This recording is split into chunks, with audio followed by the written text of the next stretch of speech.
Hello, I'm here to give you a brief introduction on metaphysical poetry. What does the word metaphysics strike to you about? You may guess it is the law of physics from the science subject. Apparently not. The real meaning of physics is the law of nature. Okay, here, so meta means after or beyond, and physics is the science or the law of nature. So, metaphysics is something that is beyond nature or beyond science. Metaphysical poetry began early in the Jacobean age and lasted till the age of Shakespeare. This poetry had some common characteristics.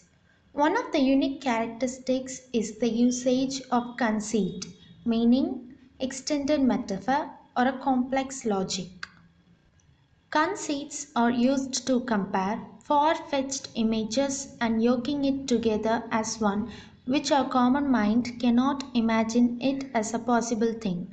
For example, the chief of metaphysical poets, John Donne, in his poem A Valediction Forbidding Mourning, compares ocean to tears, and tempests to sigh, and human souls to compass.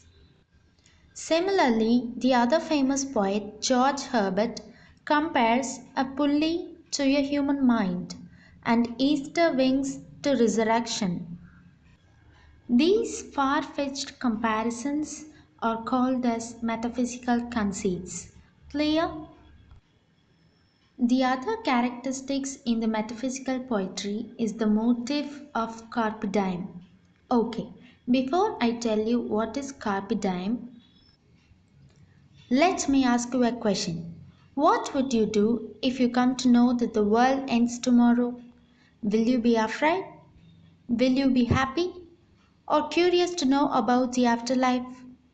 Such concepts are used in the metaphysical poetry, and it is called as carpe diem.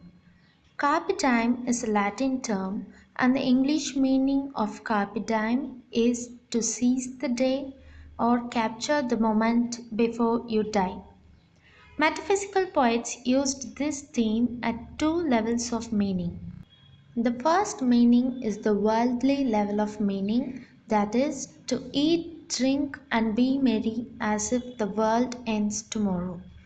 And the second meaning is the spiritual one, which is to repent and seek salvation as if the world ends tomorrow. For example, Andrew Marvell, a metaphysical poet, wrote with the worldly level meaning of carpe diem in his poem To His Coy Mistress. The lines, Had we but world enough and time, this coyness, lady, were no crime. And the other poet, Abraham Cowley, wrote his poem To the Virgins to Make Much of Time. In this poem he tells, Gather ye rosebuds while ye may, old time is still a flying. As you can see, the worldly theme of carpe diem is very much apparent in these poems. The other concept of carpe diem, the spiritual meaning, remember, that is to repent and seek salvation to save your soul before you die. This spiritual meaning of carpe diem were used by poets like John Donne and George Herbert. John Donne, in his holy sonnet, Death Be Not Proud, uses this theme of carpe diem. The lines, Death, be not proud, one short sleep past, we wake eternally, and death shall be no more, death thou shalt die. And Herbert, in his poem Virtue, tells us about the transitory nature of life. The lines, The dew shall weep thy fall tonight, for thou must die, though the world would turn to coal.